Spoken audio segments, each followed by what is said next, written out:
Perkenalkan, nama saya Nisa Ulfairiah Lubis dengan NIM 250313058889. Perkenalkan, nama saya Firza Sila dengan NIM 250313058777. Perkenalkan, nama saya Selvianti dengan NIM 2503 1206490. Baiklah, di sini saya akan menyampaikan aplikasi apa yang kami rancang. Aplikasi yang kami rancang bernama Fintrack, di mana Fintrack adalah platform financial coach yang dirancang khusus untuk Gen Z. Fintrack bukan sekedar aplikasi pencatat keuangan, tapi juga sebuah sistem cerdas yang terdiri dari 3 pilar utama.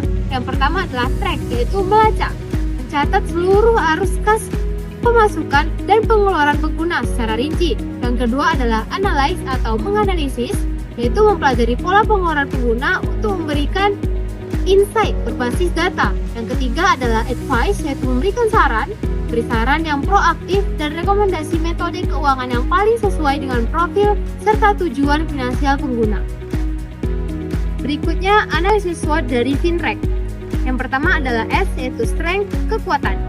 Adapun kekuatan dari Fintrack terbagi menjadi 3. Yang pertama, Fintrack memiliki struktur manajemen tim yang jelas, di mana proyek ini didukung oleh struktur organisasi yang terdefinisi dengan peran spesifik, yaitu project manager, data analis, dan product owner. Bagian ini memastikan alur kerja yang efisien. Kedua adalah inovasi AI Financial Coach, di mana berbeda dengan aplikasi pencatat keuangan konvensional lainnya, Fintrack memiliki keunggulan kompetitif melalui fitur advice yang memberikan rekomendasi proaktif dan metode keuangan yang dipersonalisasi.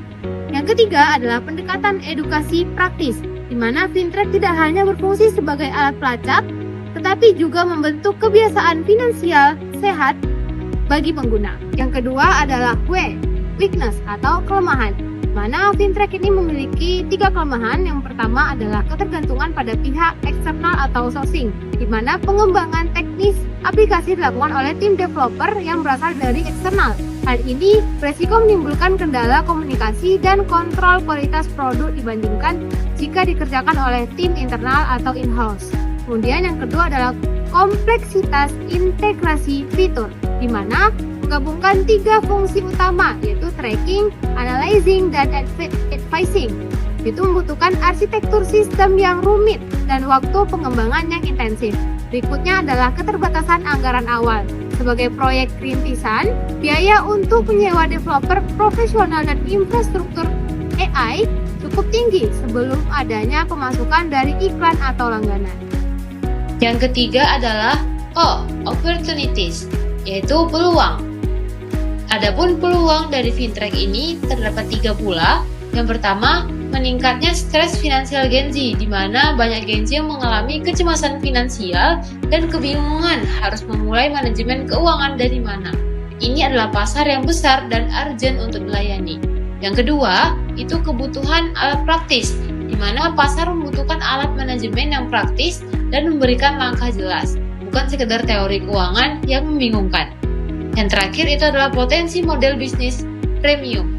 Dengan kombinasi fitur gratis atau didukung dengan iklan dan fitur premium yang berbayar, Fintrack dapat menjangkau basis penggunaan yang luas sekaligus mendapatkan pendapatan yang berkelanjutan. Yang terakhir adalah threat, yaitu ancaman. Adapun ancamannya, yang pertama adalah kompetisi pasar vintage, di mana industri aplikasi keuangan sangat padat dengan pemain besar yang memiliki modal promosi tak terbatas. Yang kedua adalah risiko keamanan data, di mana pengguna makin kritis terhadap keamanan data pribadi. Bocoran data keuangan sekecil apapun dapat menghancurkan kepercayaan pengguna terhadap aplikasi baru. Yang ketiga adalah retensi pengguna, di mana tantangan untuk menjaga agar Gen Z tidak cepat bosan dan tetap konsisten menggunakan aplikasi setelah fase awal pemakaian. Berdasarkan analisis SWOT tadi, kami memilih Fintrack karena Fintrack lahir dari keresahan nyata yang dialami oleh target pasar kami, yaitu Gen Z, di mana Gen Z mengalami stres finansial dalam kondisi ekonomi saat ini. Yang kedua, Gen Z membutuhkan solusi praktis untuk manajemen keuangan yang bukan sekedar teori atau panduan yang kaku. Dan Fintrack juga memiliki tujuan edukasi hadir untuk mengurangi stres finansial tersebut dengan memberikan langkah-langkah yang jelas serta mengedukasi pengguna untuk membentuk kebiasaan finansial yang sehat dan terbukti. Selanjutnya adalah bagian dari POAC, yaitu bagian organizing. Organizing adalah suatu fungsi untuk menyusun struktur, mengatur pembagian tugas sehingga rencana yang sudah disusun dapat dijalankan dengan efektif dan juga efisien. Selanjutnya tahapan organizing. Yang pertama, identifikasi dulu kegiatannya. Kita menentukan apa saja pekerjaan ataupun tugas yang harus dilakukan untuk mencapai tujuan kita. Setelah itu, kita mengelompokkan kegiatan, yaitu mengelompokkan tugas yang sejenis ke dalam satu unit ataupun satu tim. Yang ketiga, penetapan struktur organisasinya. Kita menentukan hierarki, siapa yang memimpin, siapa yang melapor, dan bagaimana alur koordinasinya. Selanjutnya, pembagian wewenang dan tanggung jawab. Menjelaskan siapa yang bertanggung jawab atas tugas tertentu, serta sampai apa batas wewenangnya.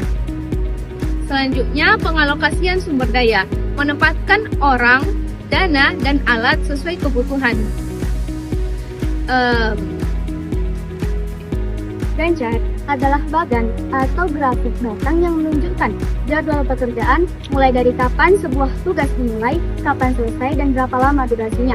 Biasanya dipakai untuk melihat alur proyek secara jelas, biar kelihatan mana yang sudah jalan, mana yang masih dalam proses, dan mana yang sudah selesai. Gantt chart berfungsi untuk menampilkan jadwal pekerjaan dalam bentuk visual, sehingga memudahkan melihat kapan suatu tugas dimulai, selesai, dan bagaimana urutannya. Membantu mengatur ketergantungan antar aktivitas, memantau progres proyek, menghindari bentrokan waktu, serta mempermudah koordinasi dan pengambilan keputusan selama proyek berlangsung. Selanjutnya adalah activating. Activating adalah tahap menggerakkan dan memotivasi orang agar melaksanakan rencana yang sudah dibuat pada tahap planning dan organizing. Di tahap ini, pemimpin memberikan arah yang jelas, memberikan motivasi, menyampaikan instruksi, dan melakukan komunikasi agar tim paham dengan tugasnya. Yang selanjutnya itu mengajak semua orang kerja sesuai tujuan. Contohnya, ketua tim memberi semangat, menjelaskan tugas, mengingatkan deadline, membantu jika ada masalah.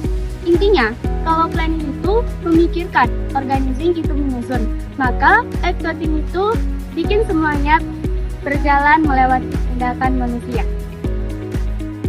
Controlling merupakan suatu manajemen yang berfokus untuk pengawasan dan evaluasi agar pelaksanaan rencana sesuai dengan tujuan yang sudah ditetapkan. Jadi, controlling ini menentukan standar ataupun menentukan target indikator keberhasilan. Kedua, mengukur kinerja, yaitu membandingkan hasil nyata dengan standar yang sudah ditetapkan.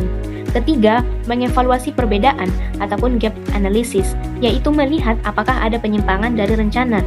Yang keempat, mengambil tindakan korektif, yaitu memperbaiki kesalahan, menyesuaikan strategi atau meningkatkan efisiensi. Dan yang kelima, memberikan umpan balik, yaitu agar proses berikutnya menjadi lebih baik.